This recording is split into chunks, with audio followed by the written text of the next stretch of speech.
Welcome back. Today's episode is specifically for people who've recently hit a milestone that most personal finance content doesn't spend nearly enough time celebrating: saving your first $5,000. And if you're watching this, maybe you're exactly there right now. You've got that number in your account and you're feeling a mix of pride, relief, and possibly a low-level anxiety about what to do next so you don't accidentally undo what you just built. First, and I mean this genuinely, congratulations. Not in a patronizing way, but in a real way. Because the research on savings behavior is pretty blunt about how difficult this milestone is. Most Americans never get here. The Federal Reserve's Survey of Consumer Finances consistently shows that a significant portion of U.S. households have essentially zero in liquid savings. You've done something statistically rare, and you did it through behavioral change, which is the hardest kind of change there is. Now, here's the good news. The next steps are actually simpler than what you just did. Saving that first $5,000 required sustained discipline against the pull of daily spending decisions. What comes next is mostly a series of one-time setup actions that then run on autopilot. You're not going to have to exert the same willpower indefinitely. You're going to build a system, and the system will do the work. Let's build that system. Data. The Federal Reserve's 2022 Survey of Consumer Finances found that the median liquid savings, money in checking and savings accounts, for the bottom income quartile of U.S. households was approximately $800. For the second quartile, it was roughly $3,900. Reaching $5,000 in liquid savings puts you meaningfully above the median for a large portion of the population and well-positioned to begin the next phase of your financial life. Chapter 1. Understand what $5,000 actually is and isn't. Before we talk about what to do with this money, I want to make sure we're thinking about it correctly, because the most common mistake people make at this exact moment is misidentifying what the $5,000 is for and then making a decision that sounds smart but is actually the wrong move for their situation. $5,000 is a powerful starting point, but it's important to be honest about what it is at this stage. It's probably your emergency fund, or the beginning of one, not investment capital. These are very different things, and the distinction matters enormously for what you should do next. Here's a quick test. If you lost your job tomorrow, if your car needed $2,500 in repairs, if a medical bill arrived that insurance didn't fully cover, could you handle that without taking on credit card debt or borrowing money? If the answer is no, then your $5,000 is not investment capital yet. It's your emergency fund, and it needs to do its job as an emergency fund before anything else. The research on financial resilience is consistent here. A liquid cash buffer doesn't just protect you in the obvious dramatic sense, it protects the rest of your financial plan, including your investment contributions, by ensuring that an unexpected expense doesn't force you to either stop investing or go into debt. Without an adequate emergency fund, every financial plan is structurally vulnerable. Data. Research by the Consumer Financial Protection Bureau found that households with liquid savings buffers above approximately $2,500 were dramatically less likely to carry month-to-month credit card balances, miss bill payments, or experience cascading financial disruption from a single unexpected expense. The buffer doesn't need to be large to have protective effects, but it does need to exist and be genuinely accessible. Each dollar added to the emergency fund below the target threshold has outsized protective value compared to dollars invested elsewhere. The conventional target for an emergency fund is 3 to 6 months of essential living expenses. If your essential monthly expenses, rent or mortgage, utilities, food, minimum debt payments, transportation, total $2,500 per month, your target emergency fund is $7,500 to $15,000. If they total $3,500 per month, you need $10,500 to $21,000.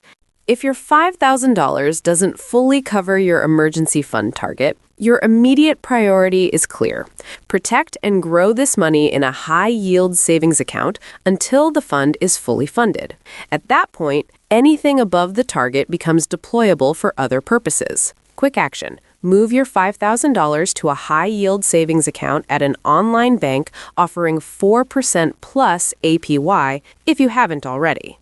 Ally, Marcus by Goldman Sachs, and Discover are commonly recommended. The same FDIC insurance, full liquidity, and meaningfully better interest. This takes 15 minutes and is the single highest impact financial action available to you right now. Chapter 2. The 5-step sequence. In order of priority. Assuming your emergency fund situation is addressed, let's build the full roadmap.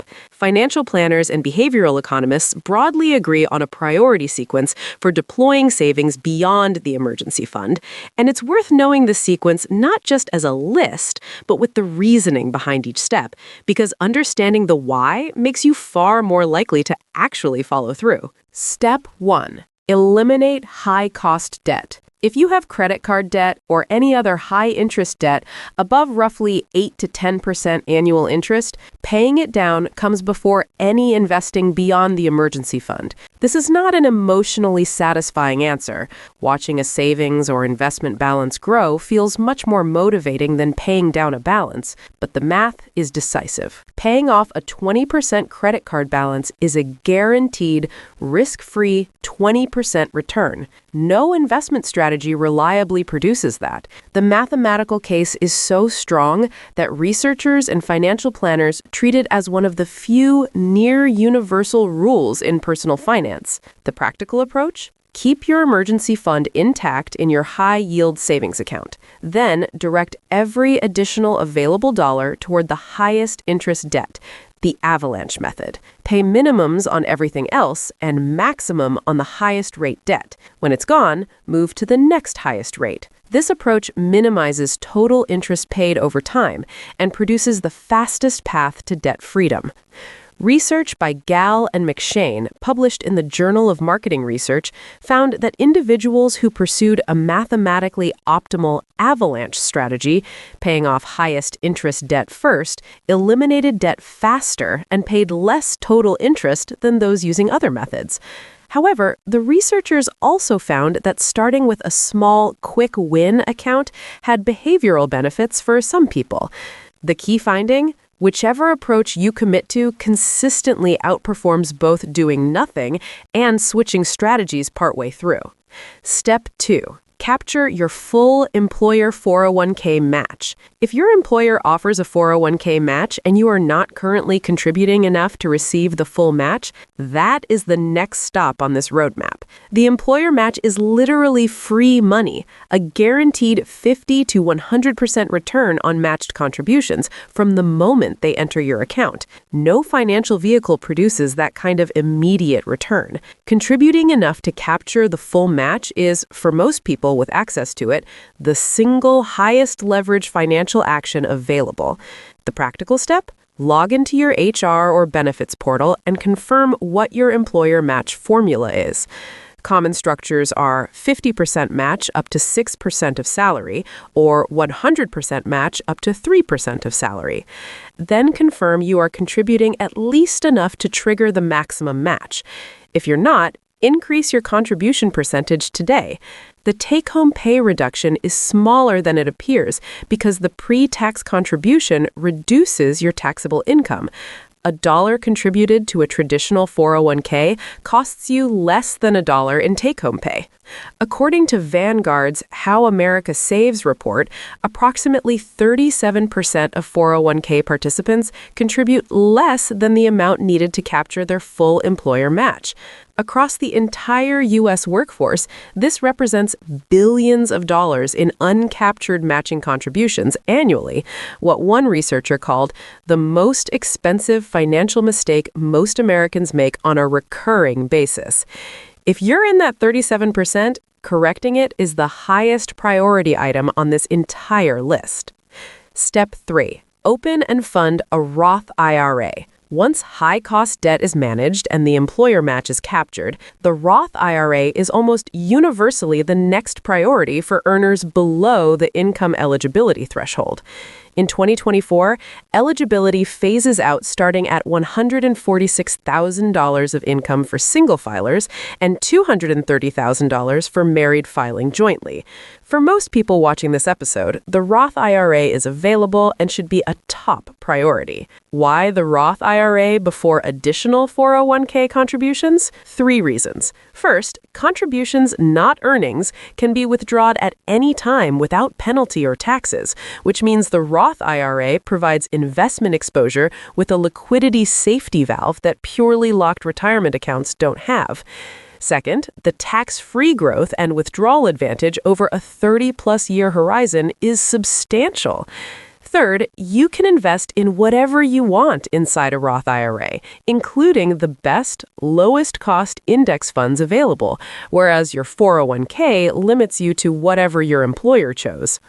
Research by Vanguard on after-tax wealth outcomes estimates that $1 contributed to a Roth IRA at age 30 produces approximately 35 to 40% more terminal wealth at age 65 than the same dollar in a taxable brokerage account, due solely to the elimination of ongoing tax drag on dividends, interest, and capital gains over 35 years of compounding. For a $5,000 annual Roth contribution, this tax advantage compounds to tens of thousands of additional dollars over a working career, without any additional investment skill or market performance. The practical setup? Open a Roth IRA at Fidelity, Vanguard, or Schwab. All three have zero account minimums, zero annual fees, and access to index funds with expense ratios as low as 0.03%.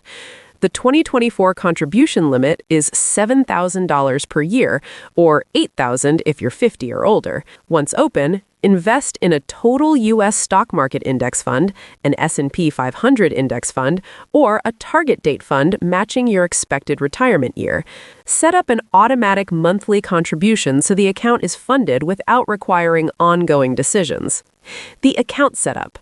Open the Roth IRA at Fidelity, Vanguard, or Schwab. Invest in a low-cost index fund. Set a $100 to $500 monthly automatic contribution. That's it. Don't overthink the fund selection. A total market index fund at 0.03% expense ratio will outperform the vast majority of alternatives over any 10-year-plus period. Step 4. Build a consistent monthly savings and investment habit. This step is arguably the most important one on the list because the first $5,000 you saved mattered far less than the next $5,000 and the $5,000 after that, and the consistent flow of savings that will compound over the next 20 to 30 years. The one-time portfolio decisions matter less than the habit of regular, automated contributions that happen whether you feel motivated or not.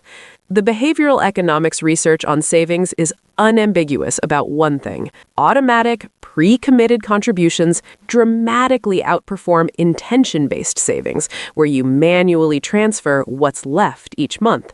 When savings are automatic and require active effort to cancel, people save more consistently, and experience less financial stress than those who rely on monthly willpower. The foundational research by Madrian and Shea, published in the Quarterly Economics Journal, found that when employers switched from opt-in to opt-out 401k enrollment, making the contribution the default rather than requiring active sign-up, participation rates jumped from 49% to 86% almost overnight. Savings rates improved significantly over time as well. The structural change produced 3 times the participation gain of any financial education program studied. The lesson? The mechanism matters more than the motivation. Set up automatic contributions and let the structure do what willpower cannot sustain indefinitely. The target to build toward? A total savings and investment rate of 15 to 20% of gross income, directed automatically to your 401k, Roth IRA, and any additional brokerage investing. If you're currently at 5 or 8%, you don't need to jump to 20% overnight. Increase by 1 or 2% with each pay increase, a strategy that research shows produces high long-run savings with almost no reported financial hardship, because the lifestyle never adjusts to money that was never received. Step 5. Begin learning. Your financial literacy is a compounding asset. The final step on this list is the one that pays dividends in every financial decision you make for the rest of your life. Invest in your own financial literacy. Not in an intimidating textbook-heavy way, but in the steady, accumulating way that comes from reading one good personal finance book, following quality financial content consistently, and gradually building the knowledge base that makes better decisions automatic rather than effortful. Research by Anna Maria Lasardi and Olivia Mitchell, the most published researchers in the field of financial literacy, has consistently found that financial literacy is one of the strongest predictors of wealth accumulation, independent of income. It affects savings rates, investment decisions, debt management, tax efficiency, and retirement readiness. And unlike income, it is something you can increase directly and relatively quickly through targeted learning. Lusardi and Mitchell's research, published in the American Economic Review, found that financially literate individuals accumulated, on average, significantly more wealth by retirement than comparable peers with lower financial literacy, not because they earned more, but because they made better decisions about how to save, invest, and protect what they earned. The researchers estimated that differences in financial literacy accounted for 30 to 40% of the wealth gap between high and low wealth households. This means that learning more about personal finance has a measurable, documented, substantial impact on your long-run financial outcomes. Specific starting points. The books The Simple Path to Wealth by J.L. Collins, I Will Teach You to Be Rich by Ramit Sethi, and A Random Walk Down Wall Street by Burton Malkiel are three highly regarded, evidence-backed introductions that cover the core principles clearly. Beyond books, the academic research is now more accessible than ever through the Federal Reserve, NBER, and CFPB websites. And of course, staying engaged with content like this series builds the financial vocabulary and framework that makes each subsequent decision easier and better informed. Chapter 3. The Compounding of Starting Now. I want to close the substantive section of this episode with the most important numbers in your financial future,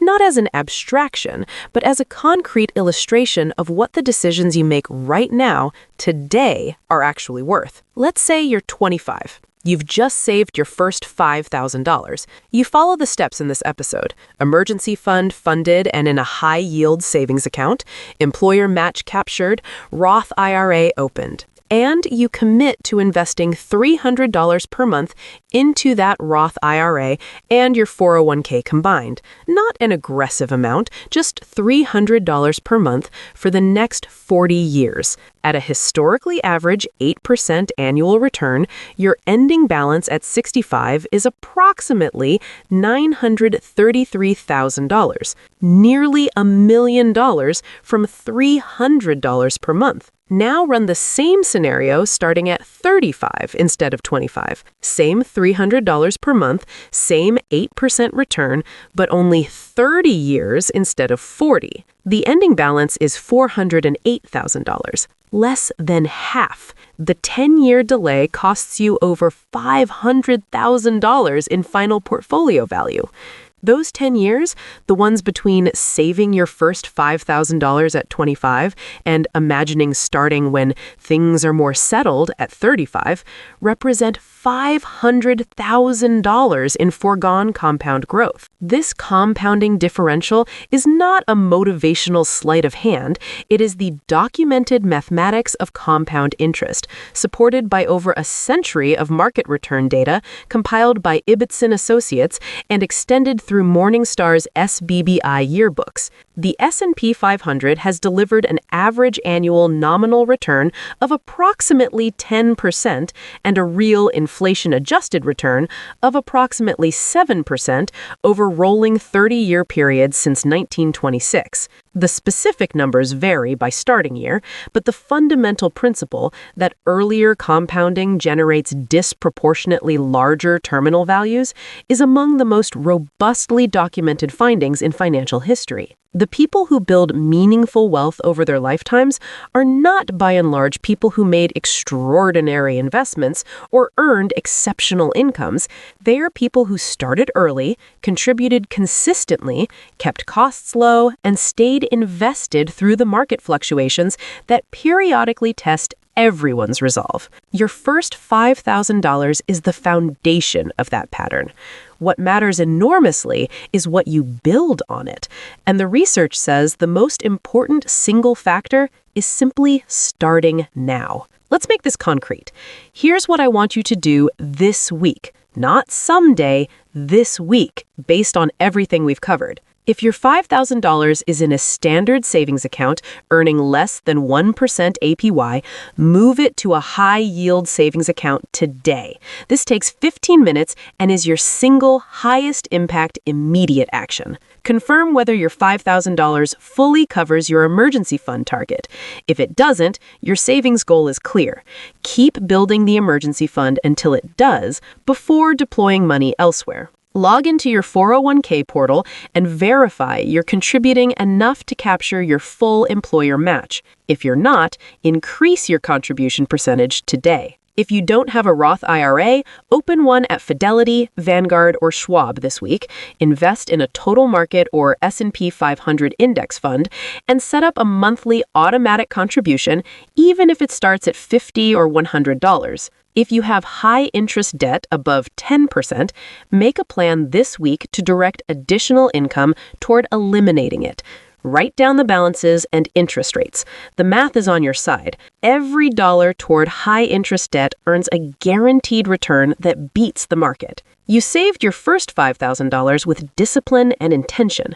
The next $5,000 is going to come faster because now you have momentum, you have a system, and you understand why each piece of the structure exists. The next $5,000 after that will come faster still. This is how wealth compounds. Not just the money, the habits, the knowledge, the confidence, and the identity that comes with knowing you're the kind of person who saves, who invests, and who builds something for the long run. Thanks for watching. Tell me in the comments which of these 5 steps is your next move. I read every one. Share this with someone who's about to hit their first $5,000 and wondering what comes next. Subscribe for the next episode in the series. See you there.